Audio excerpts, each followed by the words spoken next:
Bueno, y estamos aquí de vuelta para continuar con el tema de las anemias hemolíticas extracorpuscular y hoy sí vamos a terminarlo. Ya se ha extendido demasiado, pero ya hoy sí vamos a terminarlo.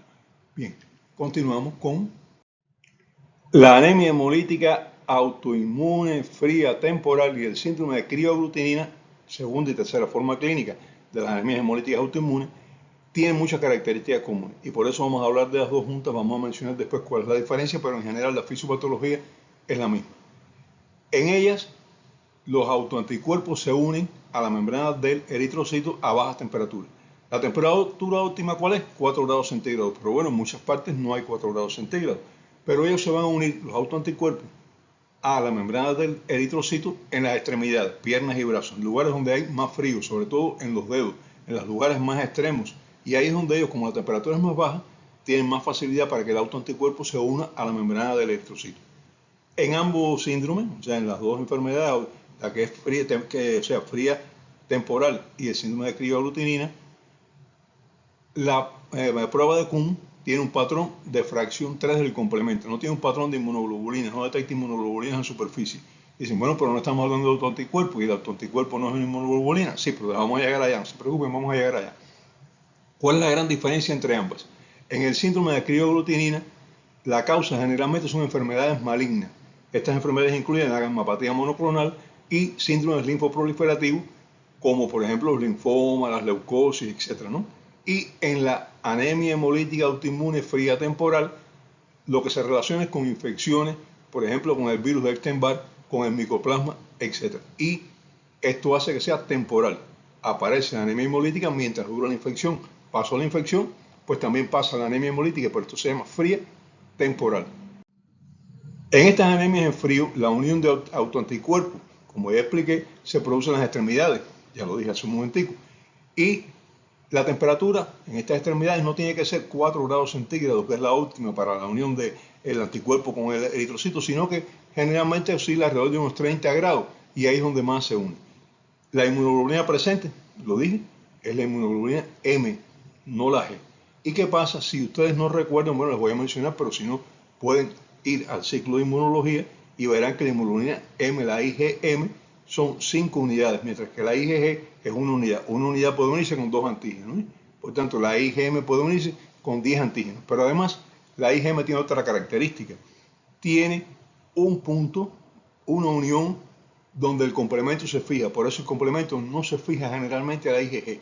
El complemento se fija a la IgM. Esto lo habíamos explicado en el ciclo de inmunología. Así que repito, creo que es la tercera vez o la cuarta que lo digo, así que discúlpenme por decirlo tanto, pero pueden ir al ciclo si quieren revisarlo.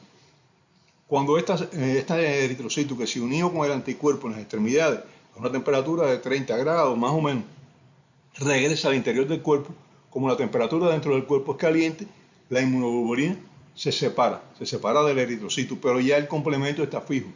El complemento primero fija la unión C1Q, después C1R, C1S, C2, C4 y termina con C3. Y C3 es la que se une a la superficie y C3 activa C5. Por tanto, lo que vamos a encontrar no es ni C1, QRS, ni C2, ni C4. Lo que vamos a encontrar son fracciones C3 del complemento, que es la que se une a la membrana. Ahora el eritrocito regresa al interior del cuerpo con la membrana marcada por fracción 3 del complemento. Y aquí, ¿qué va a pasar? Que esto estimula también, es una opsonina, la fracción 3 del complemento, y estimula que los macrófagos vayan a comerse también a este eritrocito marcado. Ya las opsoninas explicamos qué era, qué es lo que hace apetitoso, en este caso al eritrocito, para que se lo puedan comer los macrófagos con más facilidad, con más apetito.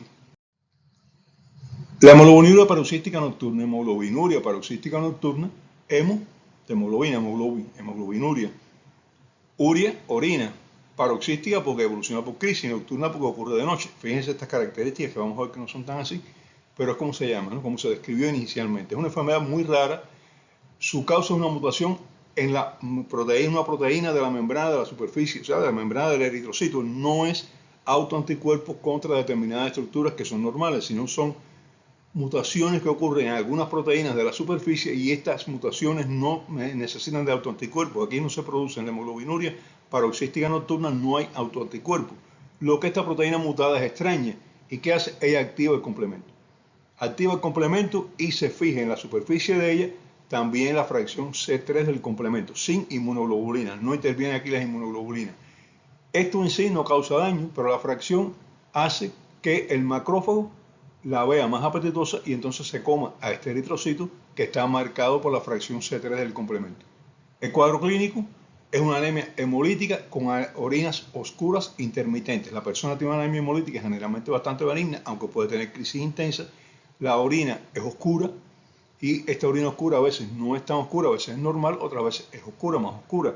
Y entonces por eso se llamó paroxística, pero se ha comprobado que la hemólisis es constante, o sea, no existe una hemólisis en un momento determinado, después no existe hemólisis, siempre hay hemólisis, lo que puede haber crisis un poquito más intensa. Nocturna, se hablaba de que era nocturna, pero realmente no es nocturna.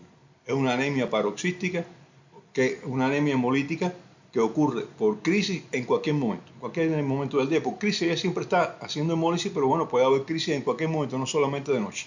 Y por eso, bueno, el nombre se ha quedado, porque es un nombre ya muy tradicional, pero no es la realidad, no refleja la realidad de este tipo de anemia hemolítica.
Menos un 5% de todas las anemias hemolíticas autoinmunes presentan anticuerpos fríos y anticuerpos calientes. Esta es la llamada anemia hemolítica autoinmune mixta.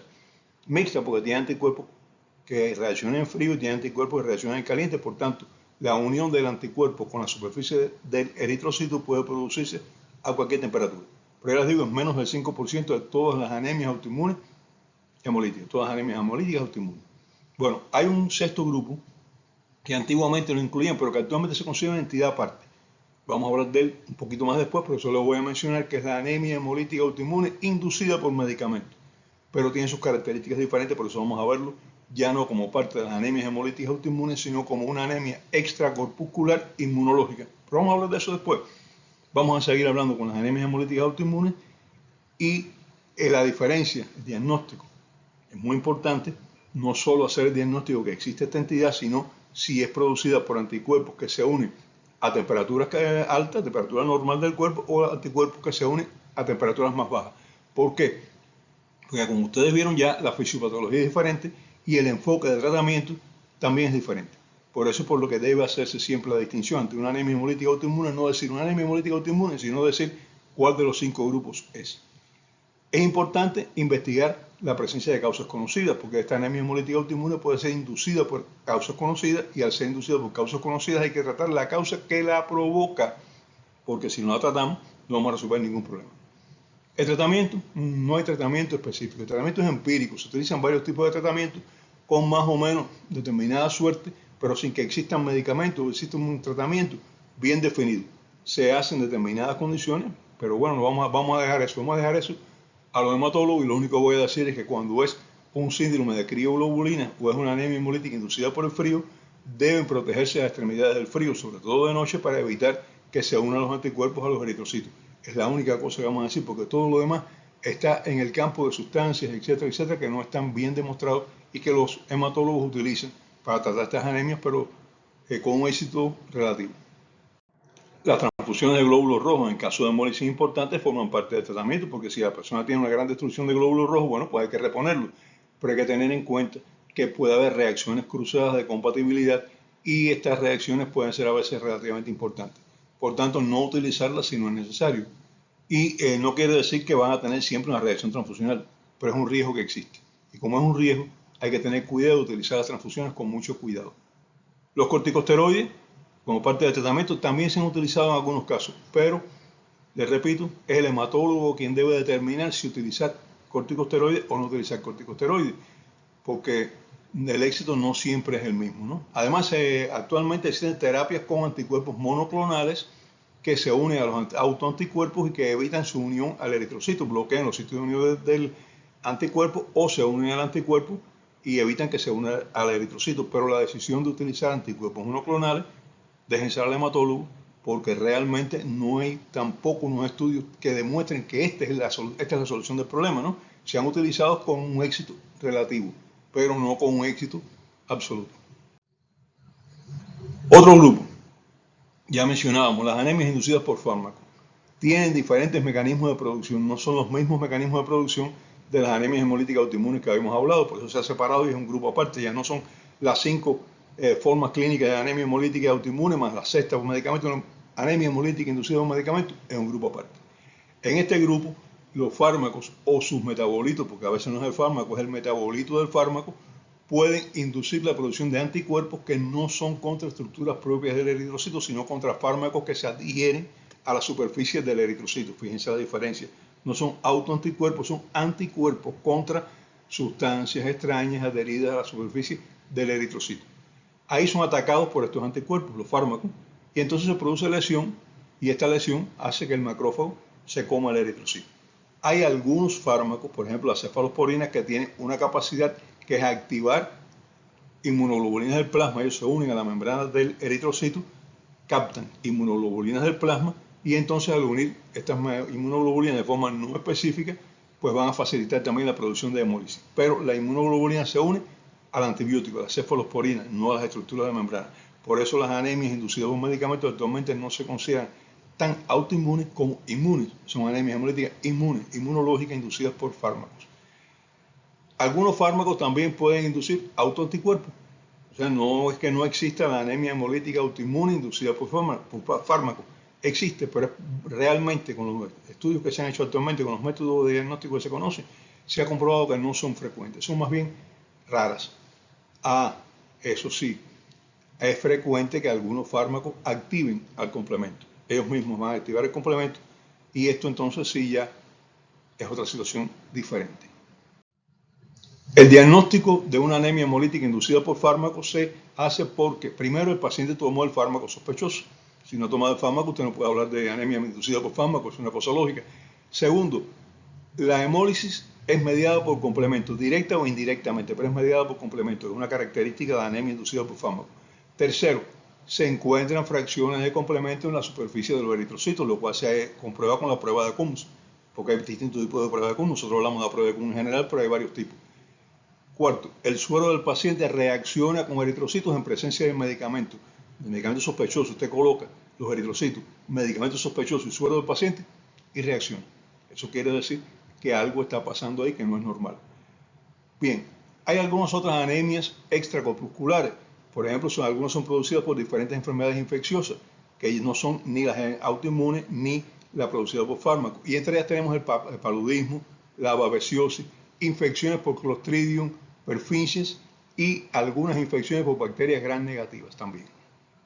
Las anemias hemolíticas extracorpusculares por factores mecánicos están causadas por irregularidades de las paredes vasculares por diferentes causas que dañan la membrana del eritrocito cuando éste va golpeando sobre ella.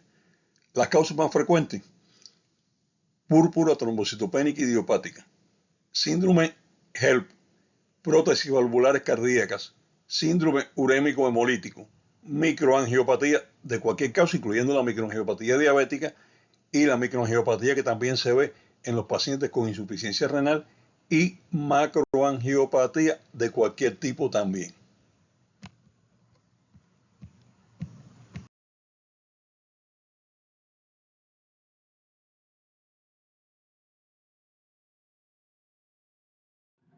También existen algunos tóxicos que pueden inducir hemólisis, ellos mismos, ¿no? Entre ellos tenemos veneno o picadura de araña, tóxicos producidos en quemaduras, en grandes quemados, algunos tipos de veneno de serpiente, mordedura de serpiente, pueden inducir también hemólisis extracorpuscular, la intoxicación por cobre, la intoxicación por plomo y la ingestión de setas venenosas. Estas son causas de anemia hemolítica extracorpuscular, pero que no son autoinmunes. ¿Bien? ¿Estos tóxicos qué hacen?